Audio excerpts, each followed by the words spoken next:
এই কোরআন তো মানুষের সিনার ভিতরে আল্লাহ তাআলা হেফাজত করে রাখছেন। এই কোরআন তুমি পড়ে দাও, শেষ করে দাও, কিন্তু একজন হাফেজে কোরআন যদি জীবিত থাকে, এই হাফেজে কোরআন আবার বিসমিল্লাহর বা থেকে নিয়ে সূরা নাস পর্যন্ত সে তিলাওয়াত করবে, আবার ছাপায় দেবে। এই কোরআন তোমরা শেষ করতে পারবে না, বলেন সুবহানাল্লাহ।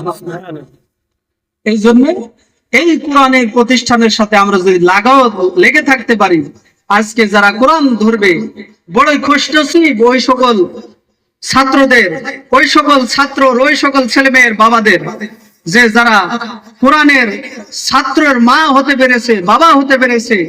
আর এই কোরআনের ছাত্রের মা বাবা হওয়ার কারণে হাসরের ময়দানে আল্লাহ তাআলা এদেরকে নূরের মুকুট পরিধান করাইবেন, এদেরকে জ্যোতিময় পোশাক পরিধান করাবেন। এইরকম ভাবে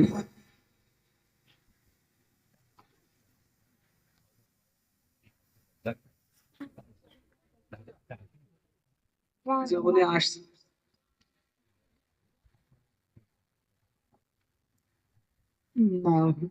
হুজুর চলে আসতে অফিসে বসা, দ্বিতীয় মেহমান যিনি উনি একটু আসতে দেরি, তাই আমি চলে আসছি।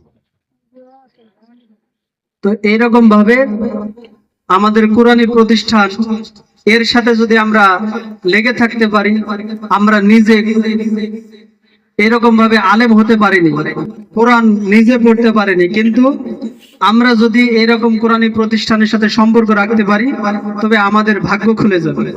আল্লাহ রাসূল বলেছেন, কুন আলিমান আও মুতাআল্লিমান আও মুহিব্বান আও মুস্তামিআন ওয়ালা তাকুন খামিসা ফাতাহলিক।